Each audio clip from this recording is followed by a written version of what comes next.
Halo teman-teman, ketemu lagi dengan aku Dila. Kali ini aku bakalan ngajak kalian untuk belajar sejarah kelas 12 tentang Orde Baru.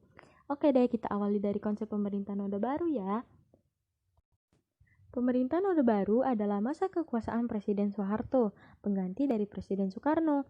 Tujuan pemerintahan Orde Baru ada 4, yaitu yang pertama, mengoreksi total penyimpangan yang dilakukan pada masa Orde Lama.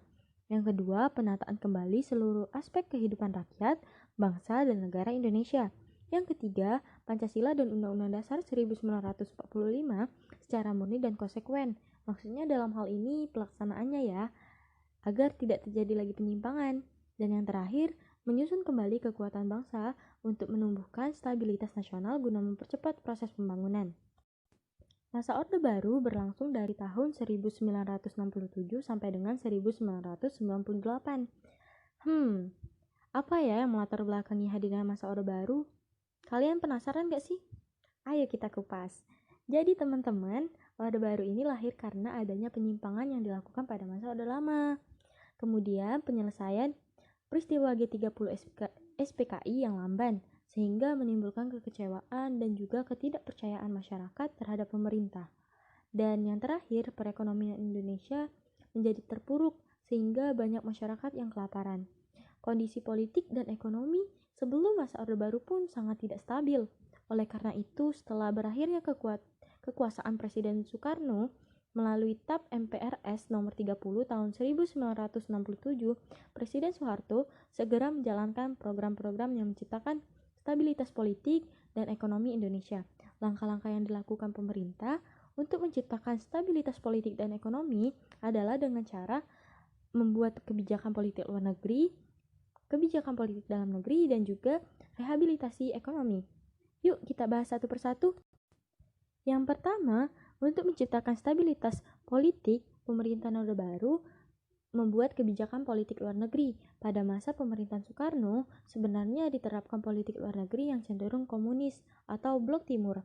Hal ini dinilai menyimpang dari Pancasila dan juga Undang-Undang Dasar 1945. Oleh karena itu, teman-teman, pemerintahan Orde Baru ini ingin menerapkan politik luar negeri Indonesia yang bebas aktif. Artinya Indonesia tidak condong ke blok manapun. Dan juga hal ini dilakukan melalui 3 upaya, yaitu mengakhiri konfrontasi dengan Malaysia, mengembalikan menjadi anggota PBB, dan juga memprakarsai pembentukan ASEAN. Dan pembahasan selanjutnya yaitu selain menerapkan kebijakan politik luar negeri bebas aktif, pemerintahan Orde Baru juga menerapkan kebijakan-kebijakan politik dalam negeri, antara lain melaksanakan pemilu dengan dasar hukum Undang-Undang Dasar 1945, demokrasi Pancasila, dan juga sistem kepartaian yang multipartai. Pemerintah juga melaksanakan kebijakan fusi partai, yaitu penyederhanaan partai politik sehingga pemilu yang sebelumnya multipartai menjadi dwipartai dan juga satu organisasi masyarakat.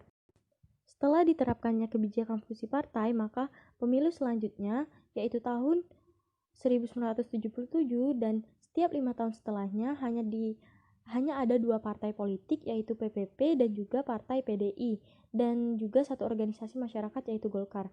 Perlu diingat teman-teman, semua pelaksanaan pemilu pada masa Orde Baru ini selalu dimenangkan oleh Golkar. Dan yang tiga, penyeragaman ideologi Pancasila. Yang keempat, kebijakan dwifungsi ABRI di bidang militer dan juga bidang sosial politik. Selanjutnya, pemerintahan Orde Baru juga melaksanakan program rehabilitasi ekonomi. Adapun upaya-upaya yang dilakukan oleh pemerintah yaitu dengan yang pertama, menanggulangi masalah utang piutang dengan diplomasi negosiasi ekonomi. Yang kedua, melakukan kerjasama dengan IMF. Yang ketiga, menetapkan Undang-Undang Nomor 1 Tahun 1967 tentang penanaman modal asing atau PMA, serta menetapkan Undang-Undang Nomor 6 Tahun 1968 tentang penanaman modal dalam negeri atau PMDN. Teman-teman, kebijakan-kebijakan yang kita bahas tadi itu dilakukan pemerintah demi terciptanya stabilitas politik dan juga ekonomi pada masa Orde Baru. Stabilitas politik dan ekonomi ini menjadi dasar kebijakan pengembangan Indonesia.